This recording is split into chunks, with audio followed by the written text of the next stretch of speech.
All right. Okay. It's ready now. I'm ready. You guys ready?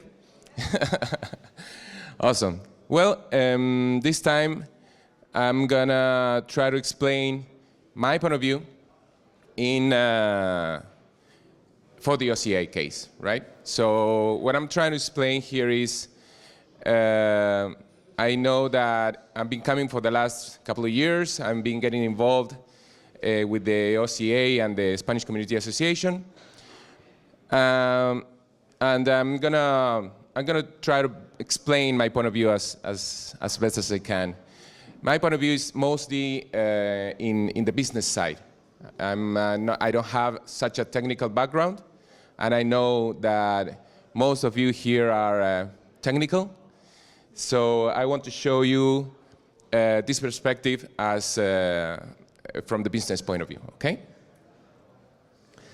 So I'm gonna tell a little bit of my story, the company story, so I can build some background of what I'm going to try to say. And we're going to go through a couple of steps and try to get some conclusions out of this. Okay, so initially, my goal here is to communicate two things. First of all, the client point of view for the open source and the community. Okay? How do I explain a client? How do I communicate this this philosophy to a client? I think that's a challenge most of the time. We have 2 editions, and some clients, they just say, how come you have 2 versions? They don't understand, right?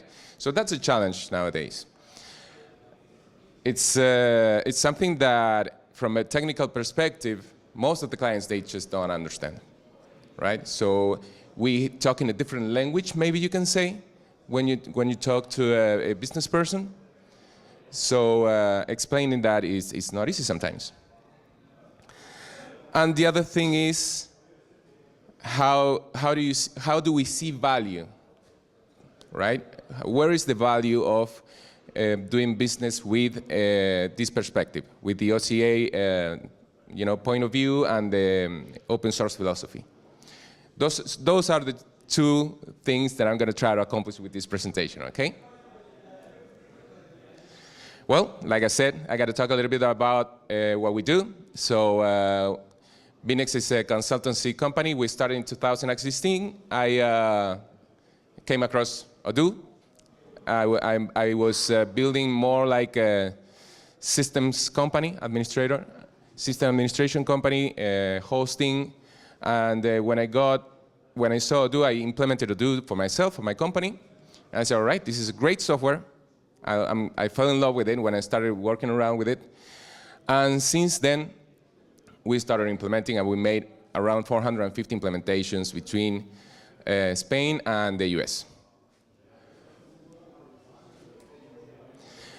My role as the CEO of the company is to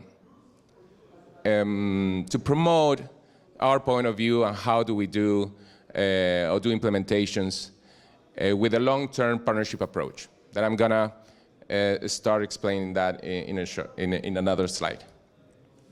Our teams are mainly based in the Canary Islands, most of them. We have an office in Miami in the US, and handling different personalities and different cultures. We have people from all over the world, and it's very interesting to work along with them. So yeah, that's about our teams.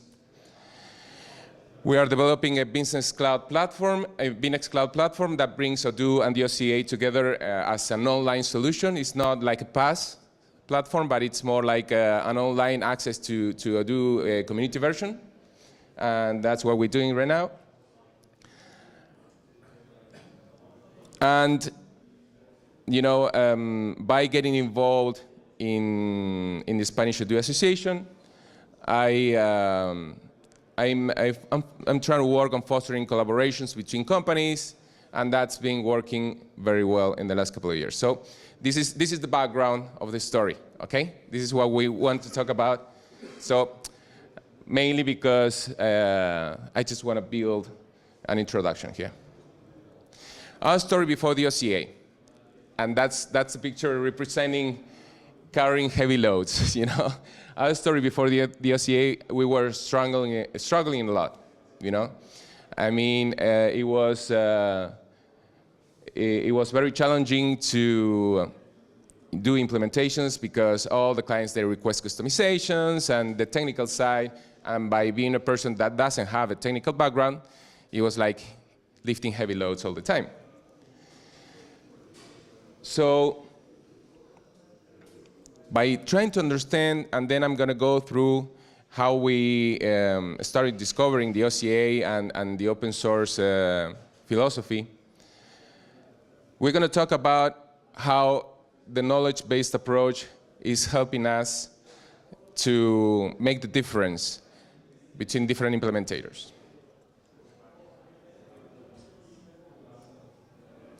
Initially, I'm going to explain what is for me the knowledge-based approach. Most of the time, when I speak to other partners, they tell me, you know, I charge $30 an hour, and I do customizations. I do many customizations for my clients. I spend 200 hours doing customizations, and that's the business sometimes from different agencies. They charge for customizations. And what I tell, you know, my potential customers or my clients is there's really no need, most of the time there's really no need to do customizations. It's already there. So by having knowledge of what's in the market, what the OCA has already, you are saving a lot of investment for your client, okay? So that for me is the knowledge-based approach. It's having the knowledge of what already is more valuable than the money that some other agencies might charge for customizations. Okay, so you increase your value, you increase the value of what you're doing by having this knowledge, and you reduce a lot of time. So when I also speak to all other agencies, they tell me, you know, I've been writing this code, and the code ends up, you know, wasted in a trash can because it doesn't have any maintenance. It's not, you know, in the repositories, you know, you can't maintain it, you know. So, and you end up, you know, sometimes you also end up redoing things that are already there. And the advantages by getting involved here are that there are many people that have a lot of knowledge.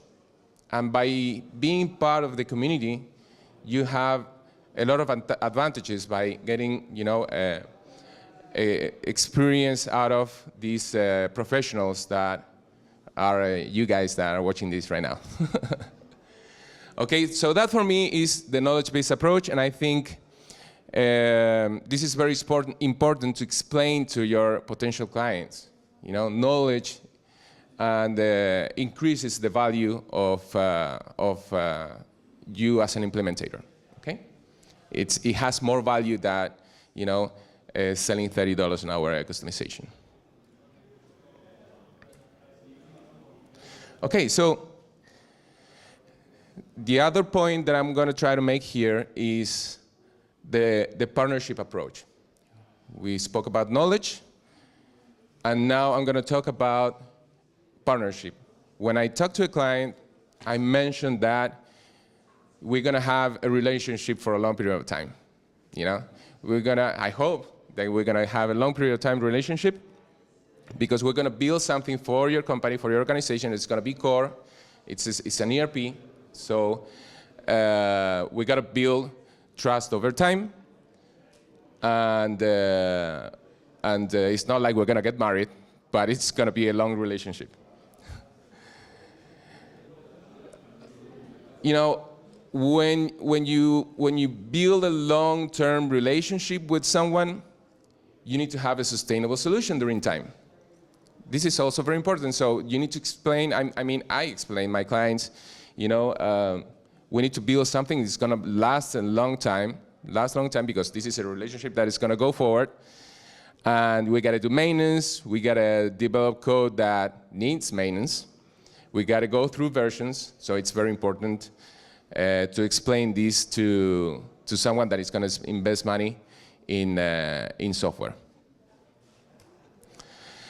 And for the long-term partnership approach, in my point of view, I have to be committed to my client's project, you know. I have to be committed on their goals, and I have to help them achieve those goals. That's our perspective, and that's on my role as the CEO of the company.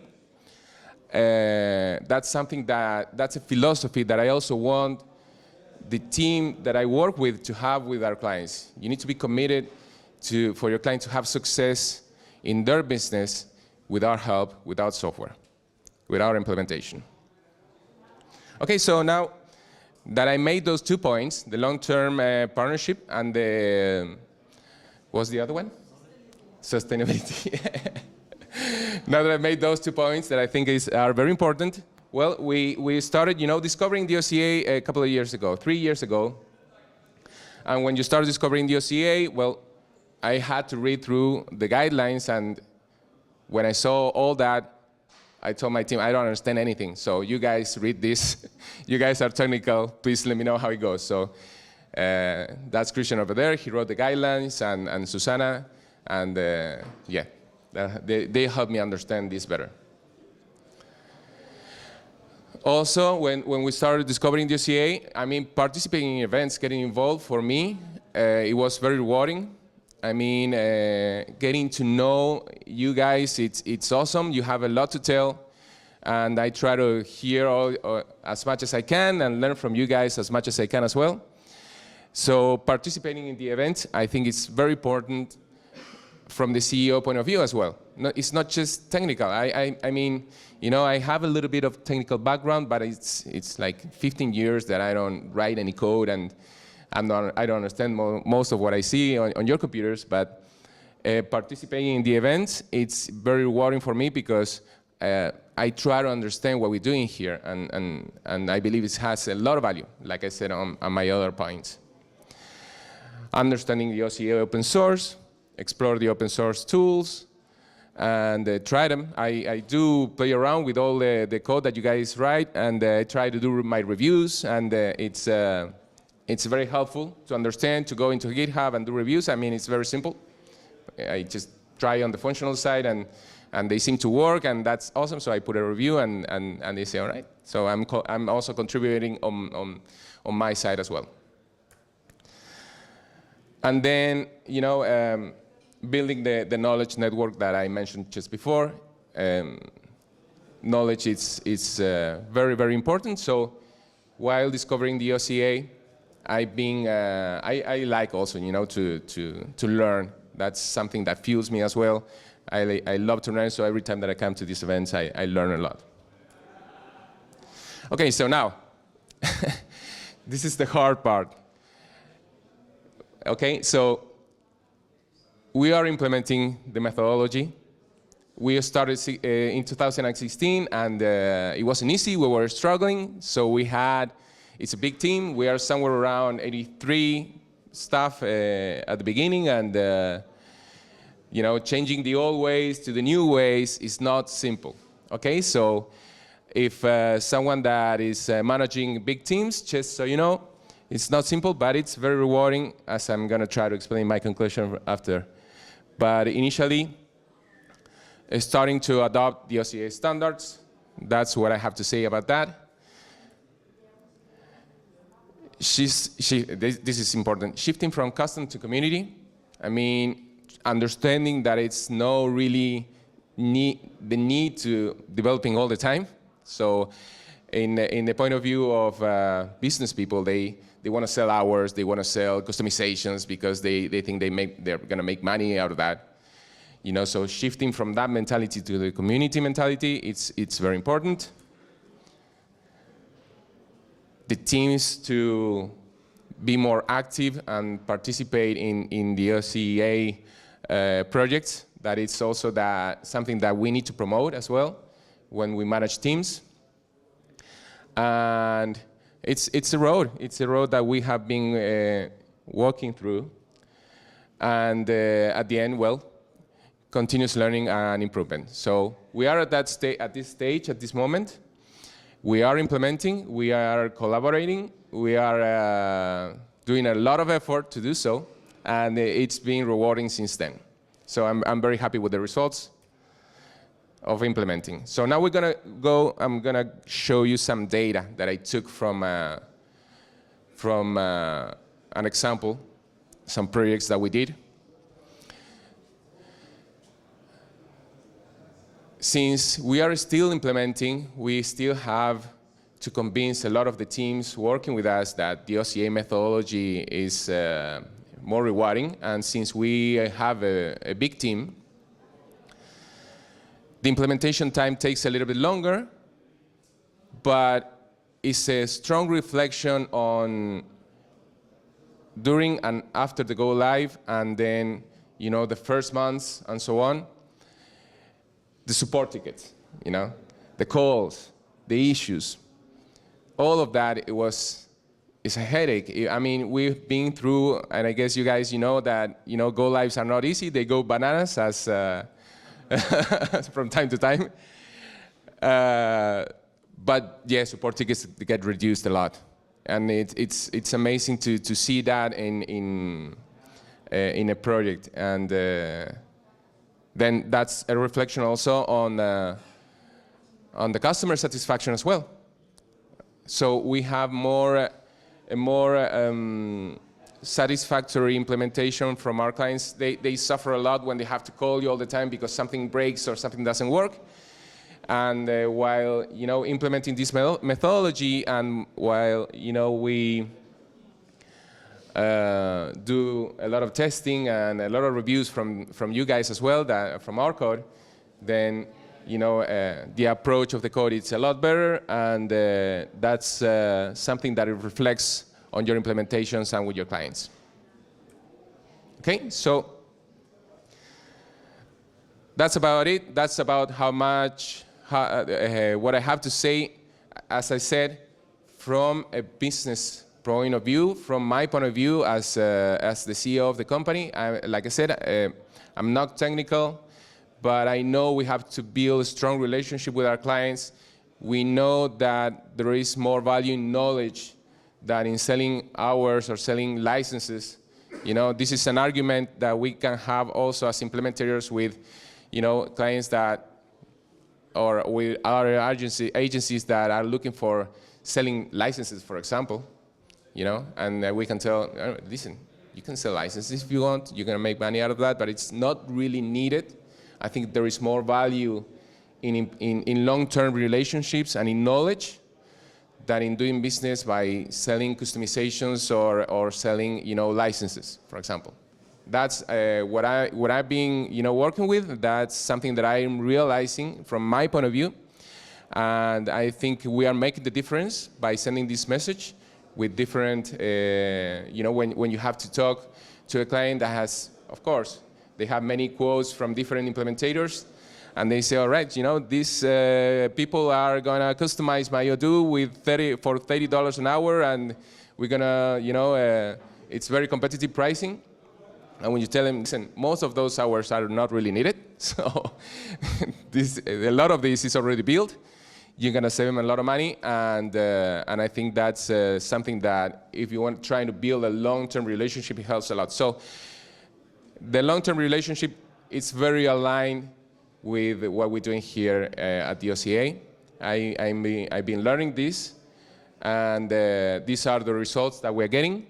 And I hope that some other business men and CEOs and managers from other different companies can also relate to this. And I believe it's very rewarding, and it's a very nice approach to work with. So yeah, I hope that you liked it, and thank you. If you have any questions.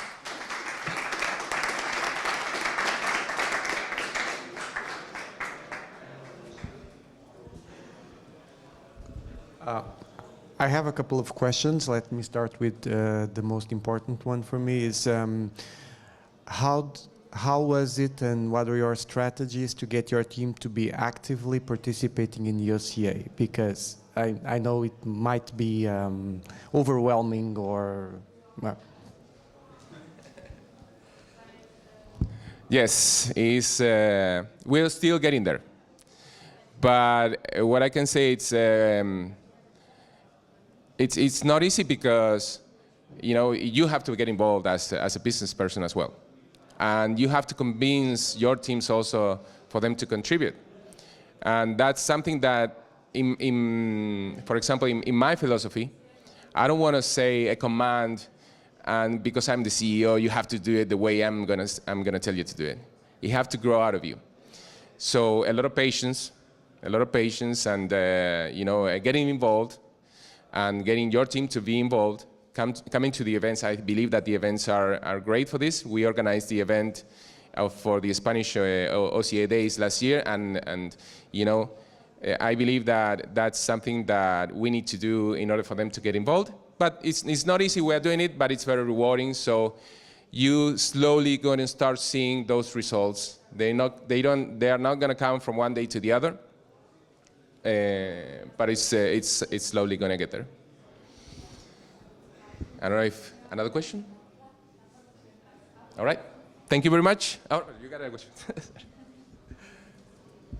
Thank you for the presentation. We talked about OCA, but for the clients, maybe they don't know open source. Maybe it's important to explain before explaining what is OCA. How do you market and show the value of open source compared to private versions of Odoo or other softwares to your clients? In some key points, how do you show the value of open source to your clients? I mean, if I understand correctly, is how we promote this, right? Okay, so mainly is we have marketing teams and we have sales team, and then, I mean, we have to really explain the philosophy to our salesperson to explain this. It's not easy. It's also something that we struggle a lot, because for them to understand, they also need to get involved, and it's a thing. But I mean, it's passing through I believe that the leadership from the CEO, that it's leading the philosophy of the company, and it's a daily job, you know, to spread that philosophy also inside the team, so they really understand what we're doing. I mean, we do meetings once a week with a strategy, what we want to say, how do we want to say it, and that's mostly it. You know, we try to do small meetings in a short period of time, but continuously, so they don't lose track. You know, salesperson, they want to sell, so they might do whatever sometimes, and you got to follow up on that, so they go into the right direction. But I mean, continuously meetings with them, so they don't lose track, and they keep on focus on the philosophy and what the company is promoting out there. Okay, any other question? I guess that's it. Thank you very much.